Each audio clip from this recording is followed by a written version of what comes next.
तो मध्य प्रदेश और छत्तीसगढ़ के लिए आज का दिन बेहद खास रहा, जब मतदाताओं ने प्रत्याशियों की किस्मत का फैसला कर दिया है। हालांकि नतीजे क्या रहे, इसके लिए थोड़ा इंतजार करना होगा। दूसरी ओर सियासतदानों की ओर से जीत के दावे भी शुरू हो गए। हर कोई जनता का साथ अपने हित में बता रहा है, लेकिन क्या ये इतना आसान है? करेंगे आज इसी पर चर्चा, लेकिन उससे पहले एक रिपोर्ट दिखा देते हैं।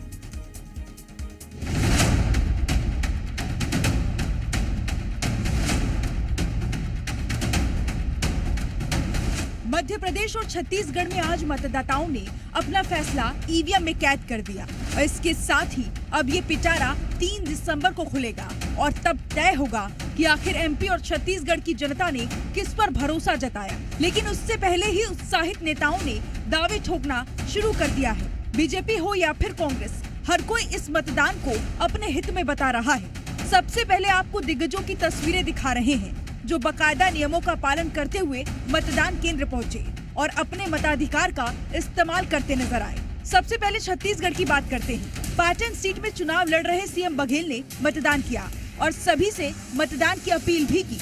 तो वहीं मोहम्मद अकबर, गृह मंत्री ताम्रध्वज साहू और सीतापुर से कांग्रेस प्रत्याशी अमरजीत भगत ने मतदान किया। वहीं सक्ती से कांग्रेस प्रत्याशी और विधानसभा अध्यक्ष चरणदास महंत ने मतदान किया। बेमतरा में कैबिनेट मंत्री रविंद्र चौबे और आरंग विधानसभा से कांग्रेस प्रत्याशी शिव डहरिया ने अपने मताधिकार का इस्तेमाल किया। जैसा माहौल है पूरे छत्तीसगढ़ में और पूरा विश्वास है कि छत्तीसगढ़ में फिर से कांग्रेस की सरकार आएगी और पूर्ण बहुमत की सरकार आएगी। एक तरफ जहां कांग्रेस जीत का दावा ठोकती नजर आई, तो वहीं बीजेपी भी पीछे नहीं दिखाई दी। मतदान के दिन ही नेता इस कदर उत्साहित हुए कि प्रदेश में बीजेपी की सरकार बनने का दावा करने लगे। सबसे पहले ये तस्वीरें देखिए। रायपुर दक्षिण विधानसभा से 8वीं बार चुनावी मैदान में उतरे पूर्व मंत्री और बीजेपी प्रत्याशी बृजमोहन अग्रवाल अपने पूरे परिवार के साथ मतदान की। तो वहीं पाटन से बीजेपी प्रत्याशी विजय बघेल ने भी अपने मताधिकार का इस्तेमाल किया। पूर्व गृह मंत्री राम सेवक पैकरा, नेता प्रतिपक्ष नारायण चंदेल, पुन्नू लाल मोहले, सरोज पांडे, रेणुका सिंह, राम विचार नेताम ने भी अपने मताधिकार का इस्तेमाल किया। और अब बात मध्य प्रदेश की करते हैं। यहाँ 230 सीटों पर आज मतदान किया गया। मतदाताओं ने बढ़ चढ़कर लोकतंत्र के इस महापर्व में हिस्सा लिया।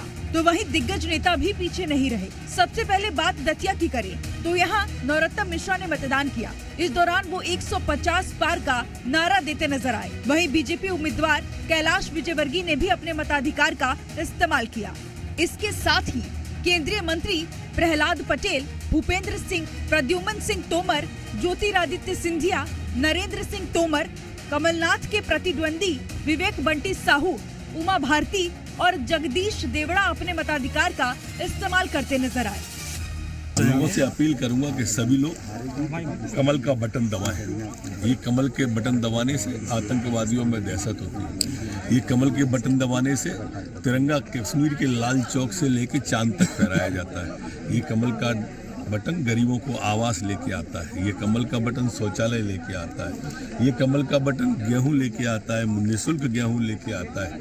ये कमल का बटन वंदे भारत ट्रेन लेके आता है। एक तरफ जहां एमपी बीजेपी उत्साहित नजर आई, तो वहीं कांग्रेस के दिग्गज भी बढ़ चढ़कर मतदान में हिस्सा लेते नजर आए।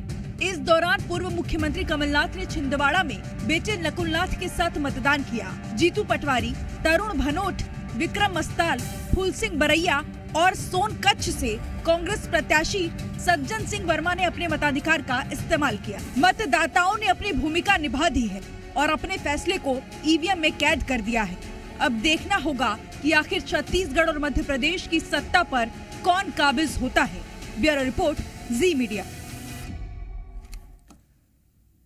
तो रिपोर्ट में आपने देखा कि किस तरह से आज का दिन रहा है, लेकिन दिन अब ढल चुका है।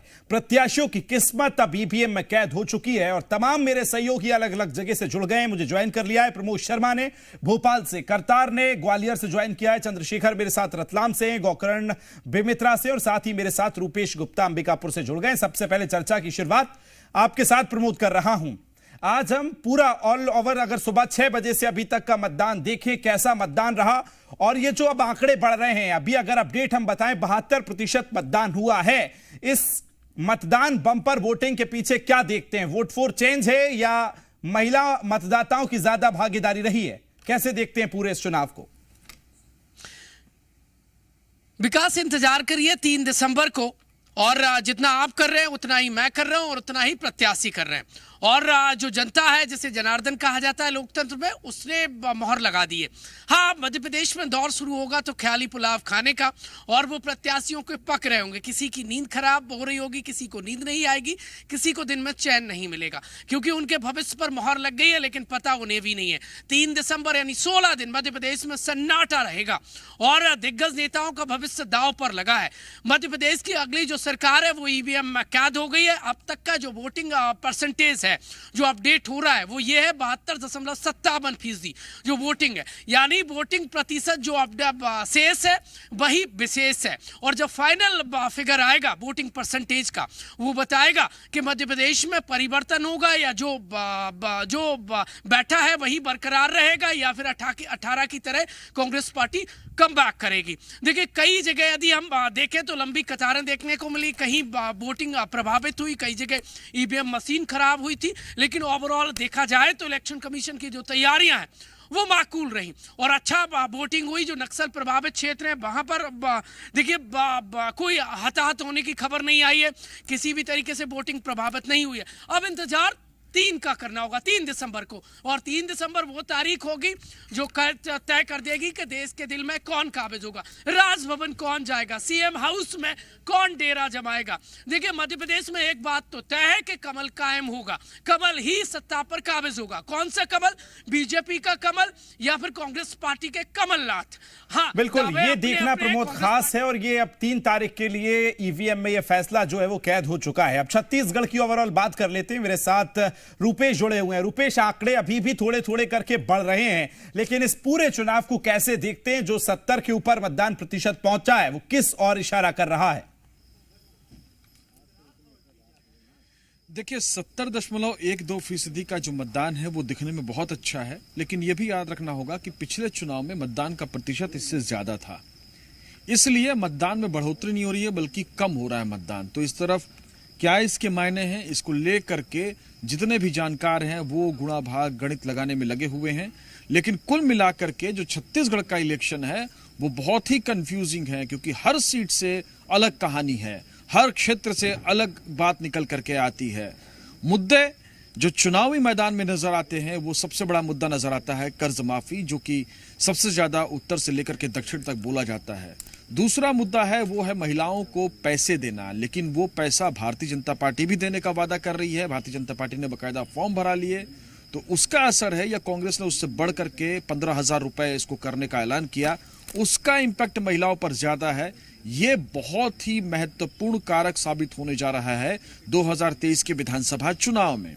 नतीजे 3 तारीख को आएंगे, लेकिन उससे पहले अटकलों का बाजार गर्म है। जो तमाम दिग्गज नेता हैं वो फिलहाल अलग अलग जगहों से रिपोर्ट ले रहे हैं, और जो जानकारियां हमारे पास आ रही हैं उसके मुताबिक जो कांग्रेस है वो बहुत खुश है। मुख्यमंत्री भूपेश बघेल के ट्वीट से लगातार ये खबरें भी आ रही हैं, इस तरह के संकेत भी मिल रहे हैं कि कांग्रेस को जो जानकारी आ रही है उसके मुताबिक उनकी सरकार वापस होने जा रही है। लेकिन भारतीय जनता पार्टी का भी दावा है कि वो सत्ता में आ रहे हैं और मुख्यमंत्री भूपेश बघेल की विदाई तय हो चुकी है। बिल्कुल रूपेश, और तस्वीर में आपके पीछे देख रहा हूं, मुझे लग रहा है कि वो मतदान पेटियां जो हैं वो जाने का सिलसिला भी शुरू हो गया है। पीछे मुझे नजर आ रहा है, आप अभी जहां हैं वहां मतदान दल रवाना हो चुके हैं क्या? देखिए, पीछे जो है मेरे स्ट्रांग रूम है, यहाँ पे जिले से तीनों विधानसभा से मतदान दल पहुंच रहा है और अपनी अपनी पेटियां जमा कर रहा है, अपने अपने काउंटर्स में अपनी बारी का इंतजार कर रहा है। आप नीचे देख सकते हैं तमाम लोग बैठे हुए हैं, और ये तमाम लोग अब ईवीएम लेकर के आ रहे हैं, बक्से लेकर के आ रहे हैं और जमा कर रहे हैं। हम कुछ लोगों से बातचीत करते हैं और उनसे जानते हैं कि कैसा रहा। आप कहाँ से आ रहे हैं? बिशुनपुर से जी। कितना मतदान हुआ? 861। कितने में से? 1246। अच्छा, तो कैसा रहा मतदान? ठीक ठाक। तो सुबह ज्यादा भीड़ थी, दोपहर में कम थी, या सब टाइम बराबर भीड़? सुबह ज्यादा थी, दोपहर में कुछ कम था, शाम टाइम एकदम कम हो गया था। तो शाम को और कम हो गया था। तो मतदान जो है वो करीब 66%। सरगुजा में अगर देखा जाए तो ओवरऑल अभी जो आंकड़ा है वो 67% के आसपास है, जो पिछली बार की तुलना में करीब 13% कम है। तो किसके वोटर नहीं निकले? ये 13% भारतीय जनता पार्टी के वोटर नहीं निकले, वाकई या ये फिर देखना कांग्रेस के वोटर महत्वपूर्ण नहीं होगा निकले। और ये जो अपने आप में मतदान बहुत बड़ा प्रतिशत सवाल है वो किस और इशारा करेगा, ये देखना बड़ा दिलचस्प है। करतार मेरे साथ ग्वालियर से जुड़ गए। करतार, आपके पीछे भी चहलकदमी मुझे नजर आ रही है, पुलिस की गाड़ियां हैं, लोग पहुंच रहे हैं, बताइए क्या अपडेट है अभी? देखिए विकास, जिस तरीके से 1662 मतदान केंद्र बनाए गए थे, मतदान केंद्र से जो मतदान हुआ है, मतदान के बाद ईवीएम मशीन लेकर जो पोलिंग पार्टियां हैं वो वापस लौट रही हैं। लगातार जो बसेज हैं, 460 बसेज का इंतजाम किया गया था। वो बस के द्वारा बाकायदा जो पोलिंग बूथ से पोलिंग पार्टियां यहाँ लौट रही हैं और जो स्ट्रांग रूम है वहाँ अपनी बारी का इंतजार कर रहे हैं। वहाँ ये पोलिंग पार्टियां अपनी जो सामग्री है उसको जमा कराएंगी। यहाँ अगर बात की जाए, जिस तरीके MLB कॉलेज है, यहाँ जिस तरीके से ग्रीन कॉरिडोर बनाया जाता है, उस तरीके से जो पोलिंग पार्टियां हैं उनके लिए ग्रीन कॉरिडोर टाइप का बनाया बात गया है। अगर कर पाए तो जरूर कीजिए इन मतदान कर्मियों से। पार्टियां हैं उनकी बसेस आ रही हैं। देखिए कुछ मतदान कर्मी हैं, उनसे बात करेंगे। दीदी, आप मतदान करके लौटी हैं, कैसा अनुभव रहा दिन भर का? बहुत अच्छा रहा। मैं तो पोलिंग सेंटर हमारा अच्छा था, आदर्श पोलिंग सेंटर था, तो कोई दिक्कत भी नहीं हुई, बढ़िया रहा। तो जिस तरह से चुनाव मतदान कराने पहले जा रही थी, तो उस समय कैसा?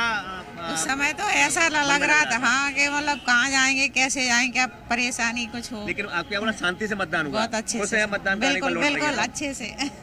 देखिए ये जो मतदान कर्मी थे वो जब मतदान कराने जा रहे थे उस समय काफी टेंस थे। उनको ये टेंशन था कि कहीं ना कहीं कुछ बात ना हो जाए, दिक्कत ना हो जाए, लेकिन लौट रहे हैं, खुशी लौट रहे हैं। खुशी कहा जाए तो घर वापसी है उनकी। जिस तरीके से अब जो मशीन है उनको जमा कराएंगे, जमा करने के बाद घर वापस जाएंगे, क्योंकि जब मतदान होता है उस दौरान कई सारी ऐसी दिक्कतें रहती हैं कि कहीं कोई घटनाक्रम ना, जिस तरह चंबल अंचल में घटनाक्रम हुआ, ग्वालियर बहुत बड़ी जिम्मेदारी थी और जिम्मेदारी को निभाया है और तमाम लोग अब वापस लौटने का सिलसिला शुरू हो गया। चंद्रशेखर सोलंकी रतलाम से जुड़ गए। रतलाम की क्या स्थिति है? सभी जो मतदान दल हैं वो सकुशल वापस पहुंच गए? चंद्रशेखर बताइए। जी देखिए, जो थोड़ी देर पहले ही ये जो मतदान कर्मी, जो मतदान दल हैं, वो अपने अपने जो बूथ हैं वहां से आना शुरू हुए हैं। बसों का आने का सिलसिला कुछ देर पहले ही शुरू हुआ है। देखिए जिस तरीके से ये अब आना शुरू हुए हैं तो लग रहा है कि देर रात तक और यहाँ तक कि सुबह तक जो है ये जो ईवीएम मशीन जमा करने का काम है वो जारी रहेगा। देखिए दिन भर जो है ये सभी मतदान कर्मी जो है अपने अपने केंद्र पर मौजूद थे और इन्होंने अपना काम जो है पूरे सुचारू रूप से किया है, संपन्न किया है। अब ये यहाँ पहुंचे अपनी अपनी ईवीएम मशीन को लेकर और उसे जमा करवाने को लेकर जो दस्तावेज इनको कंप्लीट करना है उसमें ये जुटे हुए हैं। अभी जो कुछ आए हैं अधिकारी, उनसे बात करते हैं, सेक्टर के हैं। जी, किस तरीके से पूरा दिन रहा आज?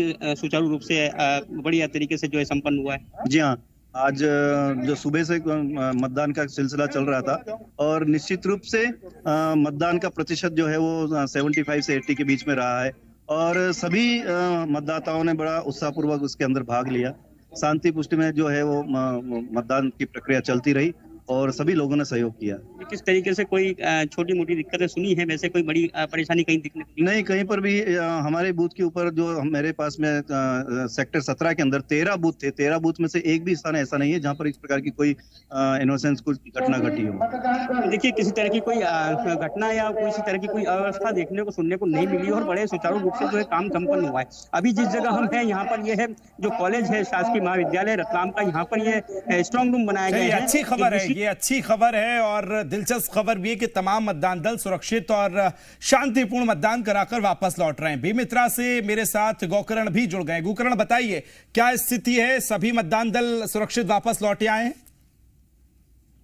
जी देखिए, बेमित्रा जिले में 3 विधानसभा है और 3 विधानसभा में 370 मतदान केंद्र हैं और अभी कुछ मतदान जो टीम है वो वापसी हो रहे हैं और इसके साथ ही और कुछ जगह ऐसे हैं जिसमें अभी भी मतदान जारी है और हमारे साथ में कलेक्टर साहब मौजूद हैं। इनसे भी जानेंगे कि किस तरीके से और कितना % जिले में मतदान हुआ है इनको लेकर। सर, कितने % मतदान हुए हैं और अभी टीम वापसी हो रहे हैं कि नहीं? सर, बेमित्रा जिले के 3 विधानसभा में 870 मतदान केंद्र हैं। शहर के कुछ मतदान केंद्र से टीम वापस आई है। पूरे तीनों विधानसभा की जब हम देखें तो करीब 76.71% मतदान हुआ है और अभी इसको हम अंतिम आंकड़ा नहीं कर सकते क्योंकि 8:30 बजे तक हमारे कुछ विधानसभा के मतदान केंद्रों में वोटिंग चल रही थी। 5 बजे के बाद 250-300 के आसपास स्लिप वितरण किया गया था और अभी सामग्री लेके हमारे मतदान दल आना शुरू हो गए हैं। करीब 48 बस रवाना हो चुकी हैं। बाकी बेमेतरा के और साजा विधानसभा के 123 मतदान केंद्र दुर्ग जिले में पड़ते हैं, वो वहां से सामग्री कल वापसी आएगी। ये कलेक्टर साहब थे जिन्होंने कहा कि मतदान टीम जो है वो वापस होना शुरू हो गए वापस लौट रही हैं और आंकड़े जो हैं वो भी बढ़ सकते हैं। ठीक है गोकर्ण, लौटूंगा आपके पास। प्रमोद, एक बार फिर आपके पास आ रहा हूं। ये जो आंकड़े का बढ़ने का सिलसिला है वो लगातार जारी है, लेकिन अभी तक जो आंकड़े हमारे पास आए हैं उस पर हमने नजर अगर डाली है तो आप भी लगातार ऑब्जर्व कर रहे हैं, ग्रामीण क्षेत्रों में बड़ी बंपर वोटिंग हुई है। क्या मायने इसके निकाले जाए प्रमोद? देखिए, लेटेस्ट अपडेट जो है वो मध्य प्रदेश में वोटिंग परसेंटेज है वो 72.81 हो गया है, यानी 73% अपडेट हो गया है। और ये जैसे जैसे थोड़ा सा समय बीतेगा फाइनल जो आंकड़े हैं वोटिंग के वो आ जाएंगे। ये बात सही है कि इलेक्शन कमीशन ने लाख कोशिश की हो, लेकिन जो अर्बन हैं बॉडी है, जो शहर हैं, जो उदासीन वोटर क्षेत्र के लिए जाने जाते हैं, भोपाल, इंदौर और ग्वालियर, वहाँ पर वोटिंग परसेंटेज कम रहा है। ये लोगों को समझना होगा। गांव में लोगों ने बढ़ चढ़कर वोट किया है। ये कई जगह मैंने कई जिलों में अध्ययन किया वोटिंग परसेंटेज को लेकर, तो वो ये देखिए अपने अपने लोगों के प्रेडिक्शन है, लोगों के अपने अपने पॉलिटिकल फायदे देख रहे हैं। कांग्रेस पार्टी कह रही है कि ये सिटिंग गवर्नमेंट के अगेंस्ट में वोटिंग हुआ है, बड़ा हुआ, तो बीजेपी कह रही है हमारी जो योजना है उन पर जनता ने मोहर लगा दी। तो कुल मिलाकर ये जो अब ख्याली पुलाव पकाने का दौर है सियासत में, वो अपनी जगह जारी है। और ज्यादा अभी फिलहाल कहना ठीक नहीं होगा, क्योंकि ये जो रात जिस वक्त मेरे पीछे आप अंधेरा देख रहे हैं, उतना ही वो तमाम जो पॉलिटिकल पार्टियों के दिग्गज नेता हैं, चाहे जो इस बार उनका जो राजनीतिक भविष्य इस बात दांव पर लगा है, उनके जीवन में भी फिलहाल इस वक्त वोटर ने जो मोहर लगाई है उन्हें कुछ नजर नहीं आ रहा है, वो कुछ समझ नहीं पा रहे हैं, क्योंकि मध्य प्रदेश में इस बार किसी की हवा नहीं है, ना बीजेपी ना कांग्रेस पार्टी की। दोनों ही पार्टियां अपनों के विरोध और अंतर्द्वंद से पिछले 5 सालों में जूझी हैं, और इस बार का जो इलेक्शन है वो कई के भविष्य पर पानी फेर देगा। किसी के भविष्य की पॉलिटिकल पार्टियों के नेताओं के भविष्य का देखिए सुबह होगी तो किसी का देखिए सूर्यास्त हो जाएगा। आज सुबह हमने देखा, आज का दिन वोटरों का दिन था, लोकतंत्र का सबसे बड़ा महापर्व था, और आज मध्य प्रदेश की जो सरकार है वो चुनने का वक्त था। सुबह जब सूरज उगा तो एक नई लाली थी, और दिन चढ़ते चढ़ते वोटरों की कतार देखी गई, और शाम होते होते भी कतार देखी गई। तो कुल मिलाकर नई सरकार चुनने को लेकर बड़ा उत्साह था। और वोटरों से जब हमने बातचीत की तो उन्होंने कहा फुल प्रेस 5 साल के लिए हम सरकार चाहते हैं, और क्योंकि पिछले 5 सालों में मध्य प्रदेश में 2 सरकारें हमने देखी है, कांग्रेस पार्टी की रही और करंट में बीजेपी की है। अब जनता ने किसको चुना है वो 3 दिसंबर को तय होगा, क्योंकि जनता के दिल में क्या था, मन में क्या था, वोटर को साधने की तमाम जो कोशिशें थी वो कितनी। बिल्कुल, एक बात आपने बड़ी सही कही प्रमोद, फैसला जो है ईवीएम में भले कैद हो गया हो, लेकिन इस बार ना किसी की हवा नजर आई, ना किसी का एक तरफा माहौल जो होता है वो नजर आया, ना तूफान नजर आया। बड़ा साइलेंट चुनाव मध्य प्रदेश और छत्तीसगढ़ दोनों ही जगह हुआ है। रूपेश, आपके पास ही आ रहा हूं, और अभी हमने मध्य प्रदेश का जिक्र किया कि जो रूरल एरियाज हैं वहां ज्यादा मतदान हुआ है। देखिए तमाम लोग, और सत्यप्रकाश भी मेरे साथ जुड़ गए, तो ये समीकरण समझाइए, जो रूरल में वोटिंग ज्यादा हुई है उसके क्या मायने निकाले जाएं? देखिए, रूरल में हमेशा से वोटिंग ज्यादा होती है, और ये माना जाता है कि जो शहरी आवाम है वो वोटिंग में कम दिलचस्पी लेता है। रायपुर और बिलासपुर जैसे शहर जहां पे सबसे ज्यादा सीटें हैं, वहां पे वोटिंग का परसेंटेज काफी कम है और काफी चिंताजनक है। माना यह जाता है कि इन इलाकों में जो स्लम्स एरिया होते हैं वहां के वोटर्स निकलते हैं, लेकिन जो पॉश इलाके में रहते हैं वो लाइन में लगना नहीं चाहते, और इस वजह से वोटिंग नहीं होती। और इस चुनाव की नहीं, ये पिछले कई चुनाव की कहानी है, और दुर्भाग्यजनक तरीके से इस चुनाव में भी तमाम अवेयरनेस के बावजूद यही सिलसिला जारी है। तो ये बड़ी चिंता की बात है, और इसको इसी तरीके से देखना पड़ेगा कि शहर में किसके वोटर्स ज्यादा हैं, नुकसान उसको है। जिसके वोटर्स गांव में ज्यादा है उसको यकीनन इसका फायदा मिलेगा। अभी उदयपुर से एक दल लौटा तो उससे हमने बातचीत की, तो उनका साफ तौर से कहना था कि वहां पे वोटिंग का जो परसेंटेज है वो करीब 90% है, लेकिन वो शहर के आसपास के इलाकों की जब हम बात करते हैं तो वो परसेंटेज 60 और 70 के बीच में होता है। तो ये काफी चिंताजनक हालात है, लेकिन इन परिस्थितियों के बीच में लोकतंत्र का महापर्व संपन्न हुआ है। छत्तीसगढ़ का सबसे बड़ा पर्व पिछले 5 साल में जो आता है एक बार, और जो ये तय करता है कि प्रदेश की किस्मत क्या होगी, सत्ता पर कौन बैठेगा, विपक्ष में कौन बैठेगा, उसका फैसला आज इन बक्सों में कैद हो चुका है। कुछ लोग हैं, उनसे बातचीत करते हैं। कहाँ से आ रहे हैं आप लोग? गांधीनगर से सर। अच्छा, यहीं से आ रहे हैं। कितना वोटिंग हुआ? आपका 781। कितने में से? 1227। देखिए, यहाँ भी करीब करीब 64 to 65% का ही आंकड़ा है। तो शहर में जो वोटिंग का परसेंटेज है वो कम। हालांकि सरगुजा में ओवरऑल वोटिंग का परसेंटेज कम है, लेकिन अभी जितने मतदान दलों से हमने बातचीत की उससे ये अंदाज लगता है कि वोटिंग का परसेंटेज इन इलाकों में कम है। व्यवस्था कैसी थी? व्यवस्था ठीक थी, सोने होने के लिए पानी वानी का व्यवस्था था। बाकी तो आप लोग क्या करेंगे? अभी सामग्री का मिलान करवाएंगे और आवश्यकता अनुसार जो भी डायरी वायरी है उसको मिलान करके जमा करेंगे सर। तो सारी किस्मत जो है इस बक्से में कैद हो चुकी है और ये स्ट्रांग रूम में चला जाएगा। स्ट्रांग रूम में चला जाएगा। अच्छा। तो ये कौन, आप लोग काउंटर में जमा करेंगे, वो लोग जमा करेंगे या आप लोग डायरेक्ट जाएंगे? यहाँ पर काउंटर बनी हुई है, काउंटर में सभी सामग्रियों को चेक कराएंगे, उसका जमा करेंगे और जो मतगणना होगा उस दिन ये पेटियां खुलेगी सर। तो मतगणना होगी उस दिन, किस्मत का फैसला होगा। छत्तीसगढ़ के बिल्कुल रूपेश, और अब ईवीएम में प्रत्याशियों की किस्मत कैद हो चुकी है। लौटूंगा आपके पास, मेरे तमाम सहयोगी जुड़ गए। मनीष पुरोहित मंदसौर से मेरे साथ जुड़ गए, अनिल नागर राजगढ़ से मेरे साथ हैं, सत्य प्रकाश भी लगातार जुड़े हुए हैं और करतार तो जुड़े ही हैं। करतार, आपके पास लौटूंगा। बड़ी दिलचस्प चर्चा हमने ग्वालियर चंबल को लेकर की है। लौटूंगा आपके पास, साथ ही सत्य प्रकाश आपके पास आ रहा हूं। समझाइए जरा, जो गणित इस बार नजर आया सुबह से, जब सूर्य निकला था तब से आप लगातार ग्राउंड पर है, क्या नजर आया, कितने प्रतिशत मतदान? देखिए, दोपहर से पहले का जो वक्त था, मतलब 1 बजे से पहले का जो वक्त था, उस वक्त में भीड़ खूब देखी मतदान केंद्रों पे।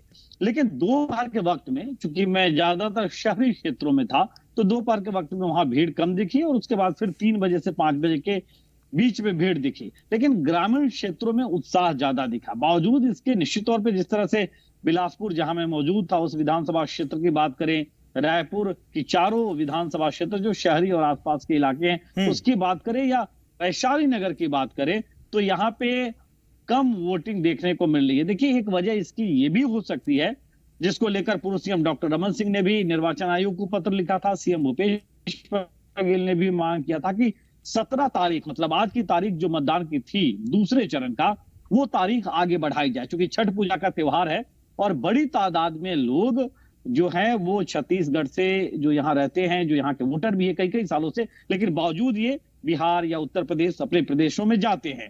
ऐसे में रायपुर ग्रामीण की ही बात करें तो वहां पे एक बड़ा मतदाता है जो अभी यहाँ से छठ पूजा में बिहार गया होगा या उत्तर प्रदेश के पूर्वांचल के इलाके में गया होगा। इसके अलावा भी शहरी क्षेत्र में, वैशाली नगर की भी अगर स्थिति हम कहें तो इस तरह की, और बिलासपुर में भी बड़ी तादाद में यहाँ के लोग रहते हैं। तो एक तो ये हुआ। दूसरा ये हुआ कि तमाम अवेयरनेस के बाद भी शहरी जो वोटर है वो, मुझे लगता है कि ग्रामीण वोटर्स के मुकाबले कम अपने घरों से निकला है और मतदान किया है। तो ये भी एक वजह है। लेकिन इसके साथ साथ भी अगर हम देखें तो कुछ ऐसे सीट है, मतलब अगर हम खरसिया की बात करें जिसे कांग्रेस का गढ़ कहा जाता है, वहां से कांग्रेस पार्टी कभी हारी नहीं है। वहां पे बम्पर वोटिंग, करीब 80% से ज्यादा वोटिंग देखी जा रही है। तो क्या ये फिर से जो है वो सत्तारूढ़ दल के पक्ष में हुआ है? ये अपने आप में एक बड़ा देखना होगा, बड़ा दिलचस्प होगा। लौटूंगा सत्य प्रकाश आपके पास, राजगढ़ का रुख कर लेता हूं। अनिल नागर वहां से जुड़े हुए हैं। अनिल, कैसी तस्वीरें दिन भर नजर आई और अब जबकि 6 बजे के बाद लगातार मतदान रुक गया है, तो जो मतदान दल है वो वापस आने का सिलसिला चल रहा है, क्या अपडेट है, बताइए। देखिए विकास, राजगढ़ जिले में बम्पर वोटिंग हुई है। देखिए, अब तक जो जानकारी है, राजगढ़ जिले में 82% वोटिंग हुई है। देखिए, आगरमालवा और नीमच के बाद जो है राजगढ़ तीसरा ऐसा जिला देखा जा रहा है जो प्रदेश में सबसे अधिक वोटिंग प्रतिशत रहा है। देखिए, ब्यावरा में कुछ हिंसा हुई है जहां पर भाजपा जिला महामंत्री के सिर में चोटें आई है और वहीं कांग्रेस के जो प्रत्याशी है उनके भाई के गाड़ी फोड़ी गई है, उनके साथ भी मारपीट की कुछ तस्वीरें सामने आई है। तो देखिए, ब्यावरा में जो हिंसा हुई है उसको लेकर दिग्विजय सिंह ने भी कई सवाल खड़े कर दिए हैं। दिग्विजय सिंह का कहना है कि ब्यावरा में फर्जी वोट डालने को लेकर प्रशासन पर दबाव बनाया जा रहा था। लौट रहा हूं अनिल, लौट रहा हूं आपके पास। रूपेश जी के पास चल रहा हूं, कुछ अपडेट है उनके पास। जी रूपेश। पुरुषों का ज्यादा था, पुरुषों का ज्यादा था। देखिए, ये महिला वोटिंग दल है और ये वोट करा करके लौट रहा है, इनसे बातचीत कर रहे हैं। तो ये बताइए कि जो जिस जगह पे आप लोग गए थे कैसा रहा? बहुत अच्छा जगह था, खाने वाने को भी अच्छे से मिला, रहने को भी, और क्या बोलूं। और ये जो पहला एक्सपीरियंस है कैसा रहा? बहुत अच्छा था, बहुत अच्छा लगा। अच्छा, वहाँ पे सारी व्यवस्थाएं ठीक थी? जी, सारी व्यवस्था बहुत अच्छी थी। अब आप लोग क्या करेंगे? क्या करेंगे? अब आगे जाकर के क्या कार्रवाई है? जमा करना है। जमा करना है। हाँ। कहाँ के रहने वाले हैं आप लोग? अंबिकापुर। अंबिकापुर के प्रॉपर हैं। तो यहीं से गए थे करजी, कल शाम से निकल गए थे? जी। अच्छा, कल 4 बजे पहुंच गए थे। तो ये पहली बार गए घर में उसको लेकर के नहीं कि किसी तरीके से ड्यूटी कटवा दें? नहीं नहीं, हमने तो ऐसा सोचा ही नहीं। घर वालों ने नहीं सोचा? नहीं नहीं। कहाँ करने जा रहे हो? नहीं नहीं। तो ये व्यवस्था की जिसमें सिर्फ महिला हों, वो जाए वोट कराने। और ये बताइए कि आपके बूथ पर क्या ज्यादा था? वोटर्स कौन थे ज्यादा थे? महिलाएं वोट ज्यादा थी कि पुरुष ज्यादा थे? दोनों लगभग बराबर ही थे, सिर्फ 6 वोट का फर्क था हमारे बूथ। अच्छा, एक चीज ये बताइए कि कई बूथों में हमने देखा कि महिला वोटर्स का टर्नआउट अच्छा है, तो आपके बूथ में भी ये था कि महिला वोटर्स ज्यादा आई हैं? नहीं, पुरुष वोटर ही 6 ज्यादा आए हैं बस। अच्छा, पुरुष वोटर्स ज्यादा आए हैं। तो पुरुष वोटर्स ज्यादा आए हैं और मतदान हुआ है। मतदान कितना % वोट हुआ है? 85%। तो ये अंबिकापुर विधानसभा की लुंड्रा विधानसभा। तो लुंड्रा विधानसभा की करजी यहाँ से करीब 15 किलोमीटर दूर है और वहाँ पे इन संगवारी जो मतदान केंद्र बनाया गया था, वहाँ पे इन मतदान कर्मी फीमेल जो स्टाफ हैं उन्होंने वोट डलवाए और इनका अनुभव बहुत अच्छा बता रही हैं। और जो वहाँ पे तमाम लोग थे उनका काफ़ी सहयोग भी मिला और वहाँ पे जो टर्न आउट है करीब 85% का रहा। तो ये महिलाएं हैं जिनके बारे में कहा जाता है कि उनको क्यों। चलिए लौटूंगा आपके पास। मनीष, आपका रुख करता हूँ मंदसौर में, बताइए क्या अपडेट है फिलहाल? जी बिल्कुल, मंदसौर में मतदान को लेकर काफी उत्साह देखा गया और यहाँ 83.28% जो मतदान का प्रतिशत है वो सामने आया है और रात 8 बजे तक कई बूथों पर मतदान चलता रहा और उसके बाद 2 घंटे की प्रक्रिया जो कागजी कार्रवाई है, लगभग 2 घंटे की प्रक्रिया है।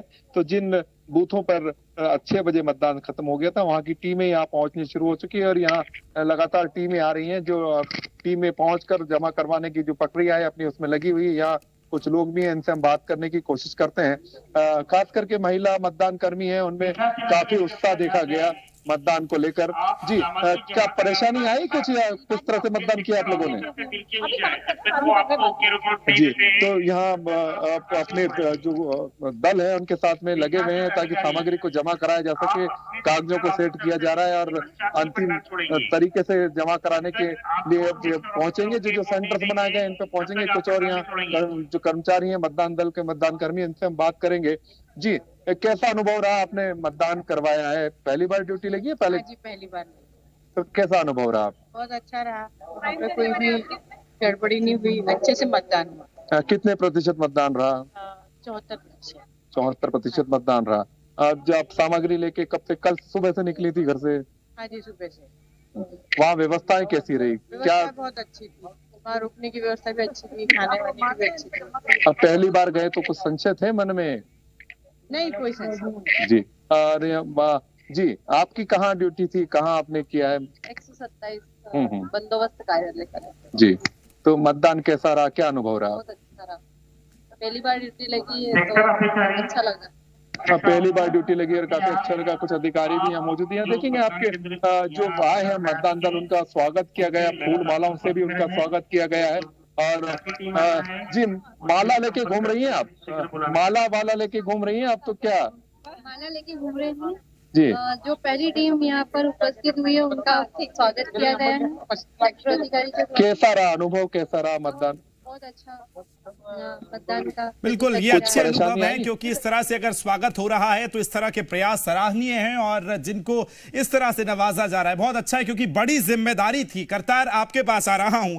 प्रत्याशियों के चेहरे या पार्टी का सिंबल, किस आधार पे आज का आप अगर आकलन करेंगे तो कैसे करेंगे?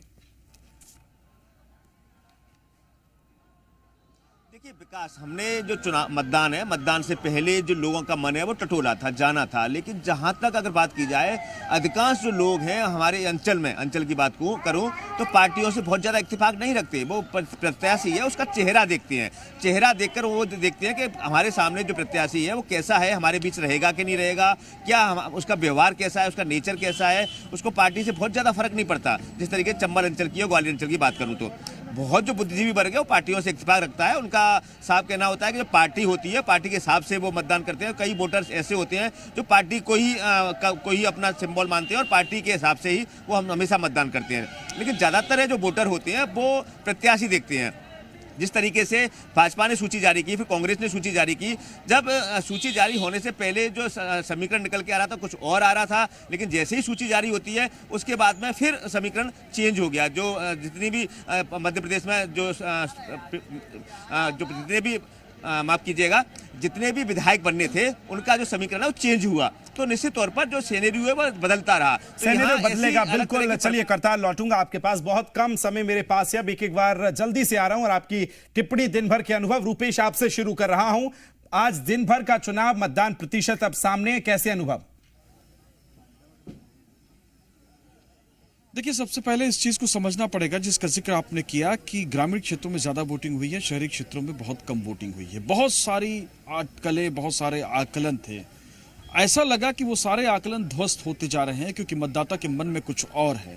मतदाता खामोश है और मतदाता जो बोल रहा है वो बोलने से ज्यादा कंफ्यूज कर रहा है, क्योंकि जब आप वोटर से पूछते हैं कि आपने किसको वोट डाला है तो उसने बोला कि आपने जिसको वोट डाला है उसी को डाला है। इसका एक ही मायने होता है कि जाहिर तौर पे मतदाताओं के पास सभी पार्टियों के लोग पहुंचे, और चूंकि उसको पता नहीं है कि आप कौन सी, जनरली कोई भी व्यक्ति जब जाकर के ये सवाल पूछता है तो आईडी अगर उसके हाथ में नहीं है और आईडी देखने के बावजूद उसको लगता है कि किसी पॉलिटिकल पार्टी से एफिलेटेड होगा, जो ग्रामीण है, चूंकि सरगुजा एक पिछड़ा हुआ इलाका है, तो ऐसी स्थिति में जब वो सवाल पूछता है तो सवाल का जब जवाब देता है तो वो ये बोलना चाहता है कि इस बात का मैं जवाब नहीं दूंगा, क्योंकि अगर बताऊंगा कोई एक व्यक्ति खुश होगा, बाकी नाखुश हो जाएंगे। तो जो गोपनीयता है उसको बरतने के जो तरीके इस चुनाव में हमने देखे वो इससे पहले छत्तीसगढ़ में कभी नहीं देखे। बिल्कुल लौटूंगा रूपेश आपके पास, और यही फैक्टर है, क्योंकि अब मतदाता जो है वो बड़ा स्मार्ट है। पहले जो बहुत आसानी से अपने मन की बात खोल देता था वो उतना आसान रहा नहीं है। सत्यप्रकाश, आपके पास आ रहा हूं, आज के जो मतदान प्रतिशत बढ़ रहे हैं या पिछले के मुताबिक तो छत्तीसगढ़ में अभी तक कम नजर आ रहा है, लेकिन ये जो मतदान प्रतिशत है इसके पीछे महिला फैक्टर या वोट फॉर चेंज क्या नजर आया? देखिए, छत्तीसगढ़ में सियासत की धुरी में किसान रहा है, इससे इनकार नहीं किया जा सकता, लेकिन इस दफा ये देखने को मिल रहा है कि किसानों के साथ साथ महिलाएं भी छत्तीसगढ़ के सियासत के और इस चुनावी वक्त में धुरी में रही हैं, क्योंकि महिला वर्ग को साधने के लिए और किसानों को साधने के लिए सबसे ज्यादा जोर अपने घोषणा पत्र में भाजपा और कांग्रेस दोनों पार्टियों ने लगाया। केजरीवाल की गारंटी अलग थी, हालांकि उनका दांव कितना चला नहीं चला ये 30 दिसंबर को पता चलेगा। कुल मिलाकर अगर हम कहें तो आज दिन भर का जो अनुभव रहा, या पहले चरण में भी हमने मतदान को कवर किया, मुद्दों को लेकर मतदाता बहुत ज्यादा मुखर नहीं रहा है। ज्यादातर जगहों पे देखने को मिला, या ज्यादातर लोगों से जब हमने बात की तो उनका यही कहना था टक्कर तो है। अरे टक्कर क्यों है भैया? तो टक्कर तो है, मतलब टक्कर क्यों है ये भी नहीं बताना चाह रहा है जी। बड़ा दिलचस्प सत्यप्रकाश, अलग अलग रंग, अलग अलग अनुभव न समझ में आए। मनीष, आपके पास आ रहा हूं, मंदसौर का, जल्दी से बताइए कैसा अपडेट रहा और अभी तक क्या मतदान प्रतिशत निकला है? जी बिल्कुल, अभी तक जो प्रतिशत सामने है 83.28% मतदान हुआ है मंदसौर जिले में, और सबसे ज्यादा जो मतदान हुआ है वो मल्हारगढ़ विधानसभा क्षेत्र में 87% मतदान हुआ है। तो ये जो मतदान का प्रतिशत है लगभग पिछले 2018 के चुनाव के लगभग ही है, 1-2% का अंतर इसमें, तो कोई बहुत ज्यादा अंतर इसमें पड़ा नहीं है। लेकिन मतदाताओं में उत्साह जरूर देखा गया और मतदाताओं का मन टटोलने की कोशिश की गई, तो निश्चित तौर पर स्थानीय मुद्दे उन पर हावी नहीं दिखाई दिए। वे राष्ट्रीय मुद्दों पर ही बात करते रहे, और जो मतदाता का मन है वो मन पूरी तरह से टटोलने में कोई भी कामयाब नहीं हो पाए। ठीक है, अनिल नागर बताइए, राजगढ़ से कई जगह छुटपुट हिंसा की खबरें भी आई, उसके बाद कैसा मतदान रहा? 2018 वर्सेस 2023 कैसे कंपेयर करेंगे? बिल्कुल विकास, 2018 के लगभग ही 2023 का वोट प्रतिशत रहा है, 1-2% ऊपर नीचे हो रहे हैं। लेकिन देखिए, शहर में गांव की अपेक्षा शहर में वोट प्रतिशत कम रहा है। गांव के मतदाता ज्यादा जागरूक दिख रहे हैं, और जब गांव के वोट प्रतिशत अधिक होता है तो जिले में देखा जाता है उसका नुकसान जो है कहीं ना कहीं बीजेपी को उठाना पड़ता है। राजगढ़ की बात करें तो राजगढ़ में देखा गया कि शहर में भी थोड़ी कम वोट प्रतिशत रहा, जिसका खामियाजा कहीं ना कहीं बीजेपी को भुगतना पड़ सकता है। यही ओवरऑल जिले में शहर और गाँव में देखने को मिला। गाँव के जो मतदाता थे वो काफी ज्यादा जागरूक दिखे, हालांकि कुछ गांव ऐसे भी रहे राजगढ़ जिले के, 1-2 गांव रहे जहां पर गांव के लोग आज भी तरस रहे हैं। इसके कारण बिल्कुल अनिल, तो अगर हम ओवरऑल देखें तो यही इस बात पर मुहर लगती आज नजर आई है, जो कहावत है कि भारत की जो आत्मा है वो गांवों में बसती है, और लोकतंत्र के इस महापर्व में इससे अच्छी कोई बात नहीं है कि सबसे ज्यादा मतदान प्रतिशत जो है गांवों में हुआ। और अब ये गांव कितना बदलाव करेंगे या कैसे नतीजे रहेंगे वो देखना बड़ा दिलचस्प होगा। करतार आपका भी, सत्यप्रकाश आपका भी, आप सभी का बहुत शुक्रिया। और आखिरी में मंदसौर से कुछ अपडेट है मनीष के पास, जल्दी से बताइए मनीष। जी बिल्कुल, यहाँ पे अभी तक जो मतदान दल के सारे जो कैंडिडेट जो मतदाता दल हैं पहुंच चुके हैं और यहाँ बड़े तादाद में पहुंचने शुरू हो चुके हैं। अलग अलग काउंटर्स बनाए गए हैं और व्यवस्थाएं जो सुचारू रूप से की गई है। और हमारे साथ यहाँ जो तहसीलदार यहाँ के मौजूद हैं, इनसे बात करते हैं और फटाफट इनसे अपडेट ले लेते हैं कि क्या अभी तक का अपडेट है। और जी बताएंगे आप अभी तक का क्या अपडेट है, कितने दल यहाँ पहुंच चुके हैं, आप बताएं। अभी तक एकदम संख्या लेकिन काफी सारे दल आप सबसे पहले अपनी और सामग्री अपनी शांति से जमा करा रहे हैं। कितनी बजे तक सारे दल पहुंचने की उम्मीद है? सारे दल पहुंचने की 11:30 तक उम्मीद है हमको। 11:30 बजे। चलिए इसी के साथ देखिए 11 और 11:30 बजे का समय वो बताया जा रहा है जब सभी मतदान दल सुरक्षित वापस पहुंचेंगे, और फिर जो आंकड़े आएंगे वो देखना दिलचस्प होगा। आप सभी का बहुत शुक्रिया मेरे साथ जुड़ने के लिए, तमाम अलग अलग जगह से आंकड़े पेश करने के लिए। जी मध्य प्रदेश छत्तीसगढ़ की महा मेगा कवरेज जारी